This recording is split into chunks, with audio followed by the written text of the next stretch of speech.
Thank you. Mr. Keith Yates.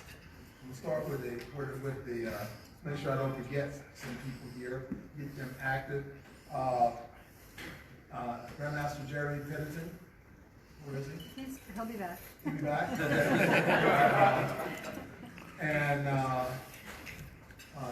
Grandmaster, Jeff, Seth. You guys stand so people can see. Okay, good. Where's Keith? Stand for the sir. Good job.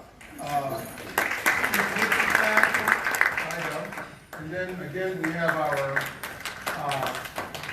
board. Of course, Grandmaster, we've already shown our headboard. Again, these are our advisors that we use. So these are our board advisors. You can look at the book and you can actually see them.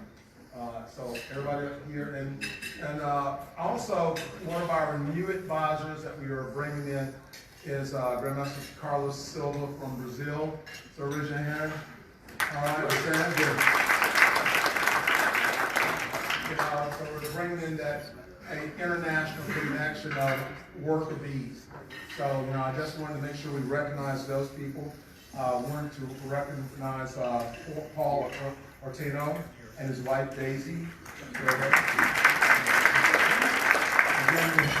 Again, Paul's been great. He's been my eyes, my hands, and everything here in Las Vegas. We took over Daisy's living room, packing books and all that stuff, and I just want to say, thank you. But I just want to make sure that I reached out to him and sort of acknowledge, that it's not me, that there's an army, and also Grandmaster Dunn. I didn't recognize him.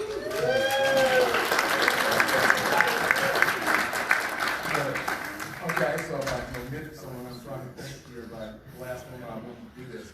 Okay, so ma'am, I'm turning everything back over to you. Okay, once again, don't leave. We want your pictures, and we're going to try to do some publicity with that as well. We're going to go ahead and get started. Are we ready? All right, very good. Before we do that, though, I want to introduce again a good friend of mine. Maybe I should do that another way. Ladies and gentlemen, Dana Abbott, and I said, how do you want me to introduce you? And he said he doesn't care. So he's the kid on the Campbell soup can. And, he is actually, if you don't know, and I'm sure you've heard of him, he is a world-renowned swordsman, a sword expert. He's trained many years in Japan, and I've known him for many years, and we often get stuck sitting next to each other at a lot of events for some reason. I'm not real sure why, but anyway, you want to go over to your little thing over there? Oh, you're waiting on your microphone? Can everybody hear my voice? Yeah. He trained in Japan for many years, and I always kid him and say, you're way more Japanese than I could ever be.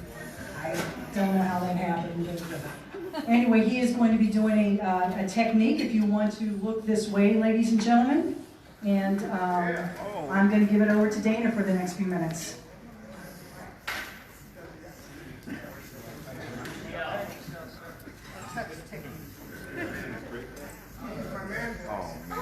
Nice addition to the tux, sir. You gotta. You're gonna switch cameras? No, I can wait for a second. 2 minutes? 2 minutes? Well, no one wants to wait for 2 minutes. Tell us the story. Can you sing? Huh? Dance! Dance! Not Eric Lee, I can't sing. He sings. Kevin Collins sings great. Yes, Kevin can do well. Kevin sings great. Yes. Dana, can you just explain to us what you're going to do there, sir? Well, basically, this is called a tatami mat. It fits the top layer of the mats that you see over in Japan. It's like they're carpeting. And if you've ever been over there, you can't walk on it with shoes or anything. But every few years, they take off the top and they replace it again. Well, over time, what do you do with all the old ones? You can burn them or throw them away, but a lot of people do a lot of test cutting with them. So usually when you roll up one tatami mat that is like 1 meter by 2 meters, you roll it up in such a way that it has the consistency of cutting through someone's neck. So when we cut through this, it isn't like cutting off a little finger or whatever. It's actually cutting off necks. Little smaller ones are like different parts of the body, and that's what it does. You have your camera ready. Where to get the best position I don't care. It doesn't matter to me. No, you won't get hit. If you get hit, it's if I wanted you to get hit. Yes. Anyway, can everybody hear me? Yes. About 35 years ago, at the end of the Showa era, I met a lot of famous swordsmen during my 15 years in Japan, especially at the very beginning when I practiced swordsmanship at Nihon Taiku Daigaku, Japan's premier martial arts university. There, I was immediately involved with all their games and their taikais and seminars, and would participate in most everything. But the cool thing about it was, at that time, all the old headmasters and the teachers were World War II vets, and they hadn't seen an American since the war. So for them, I was an interesting read. So when I started going to these taikais and tournaments, over time, we just bowed to each other from across the room, but they started warming up to me, and then all of a sudden they started including me with their techniques, and they started giving me advice. They started telling me their philosophy, and I learned an incredible amount of practical application back then. Well, one time, this was in Tokyo, and it was at the Budokai, and Japanese sword masters from all over Japan's archipelago of 6,852 islands came to demonstrate kenjutsu. Through the crowd, this old Japanese sword master, he catches my eye and he motions me like this to come over to him. And of course, I work my way through the crowd. He stops me about arm's distance away, and he looks me right in the eye and he says, "Kenjutsu o shutoku suru koto wa raku na michi de wa nai," which roughly translates to, the way of the samurai sword is a long, arduous path to follow. And then he takes this big, huge sword up over his head and makes this tremendous cut. And then he points to it. And he says, "See this tatami mat? See this first cut? It has a story. And it has a journey down this mat. Will it be one cut or two cuts? Will there be several cuts? Will they be masterful or inferior ones? Will they be made with confidence, with focus, or not consistent at all? At the end of the mat, you will have your story."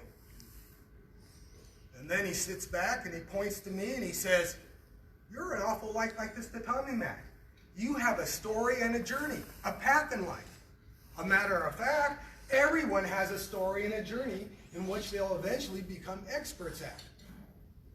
And then he says, for example, it could be something as simple as spinning a basketball on your finger, or practicing a musical instrument from the time you're a little kid, or flying an airplane. We all have our expertise, and in this room, we're mostly all martial artists, aren't we? Yes. And our expertise is following the same lines as jump kicking the ceiling lamp like Kato did in the Green Hornet. Because we have a unique skill set, which takes a long time to develop.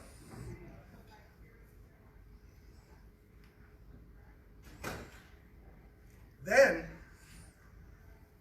he says, if you look out into the crowd, I see a lot of overachievers, masters of success, experts of application, but most of all, I see a lot of caped superheroes in this group whose their kids look up to them every day in school. Right. But in this crowd, you won't see anybody wearing a cape today. No, that'd be making too bold of a statement. But they're here. Underneath these tuxes and gowns, inspiration is ready to beam on through and enable everyone from far and wide. Da, da, da, da, da, da. But instead, humility sets in. And we just politely walk the traditional path in pursuit of the traditional mindset, which is a beautiful thing if you don't have any students. But if you're a school owner or a business owner, you got to be a go-getter and a goal setter. You have to enable everyone that's in with your reach.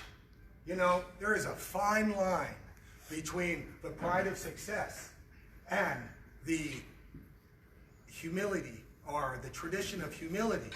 But in this new day and age, if you really think about it, being humble is sort of a procrastination that keeps you out of the limelight. And we need to be in the limelight because as school owners, we have to. Being humble is great if your name precedes you, like Chuck Norris, Jeff Smith, Joe Corley, Jesse Bowen, for example. But what happens to the rest of us? People that aren't well known, like me. Yeah, you gotta grow, you gotta change that mindset. Yeah, you gotta change it a lot. What's gonna happen is,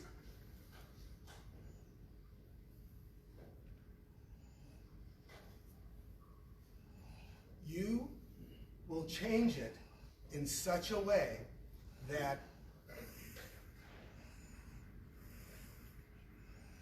it won't make sense to the students. And this is Japanese English. And people won't pay attention. But that's what you must do. So, what happens is that you think about it. And you go, how do we work with humility? And, for example, I remember Japanese would be amused when they heard that I practiced kendo. They would. And what would happen is, they go, oh, that's really nice. Oh, my little kid does kendo. But when they heard that I practiced at knee tie-dye, they'd stand to attention and bow, showing the respect, because most knee tie-dye graduates were first responders. And the name of my school preceded me. And I didn't have to explain myself away. Moreover, my actions spoke for themselves, and in the shortest amount of time, I became very humble to the point where even my peers would say, Aboto-san, you Japanese. Even if I received a compliment, I wouldn't say, oh, thank you very much. I'd undoubtedly put out my hand and go, yeah, tondemo nai desu. Boku wa just a humble student of Budo. And that is the secret word. Budo, and humility, is a special place in the martial arts. The problem is that when I came back here to the United States, right before the turn of the century in 1998, I had that same Japanese mindset. But when I started talking to the potential students, they say, are you a sword master? I should have said, yeah, I'm the greatest thing since the napkin, follow me. But I naturally downplayed my abilities. And you know what happened? Nothing. Nada. I went nowhere until I realized that here in the U.S., as school owners, you got to bang your own drum, toot your own horn. Because they can't hear or see you. Because they don't. And it's really hard to enable someone and inspire others when all this modern white noise and distractions are around. But we as Americans love to embrace a winner, a hero, an expert, a master in something as noble as martial art instructors.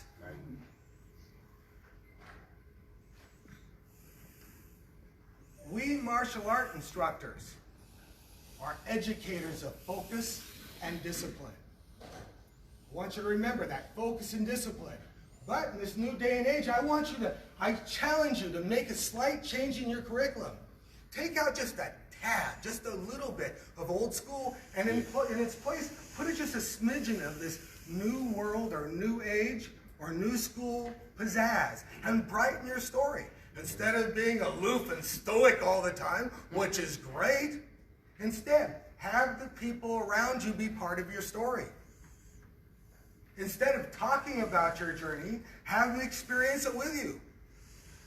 Lead by example and help ensure all your students and everyone becomes successful and duplicates itself over and over again. For example, I could easily say, yeah, I do martial arts down at the corner. But I should say, yes, they call me Shihan. I am a high-ranking martial artist with over 40 years experience. I've practiced martial arts in 30 countries, navigated the world, discovered the fountain of youth, and have engaged both man and beast alike to provide you with a different view of yourself. Lead by example. Stand a little taller. Brighten your story. And help transform your journey and the ones around you for the better.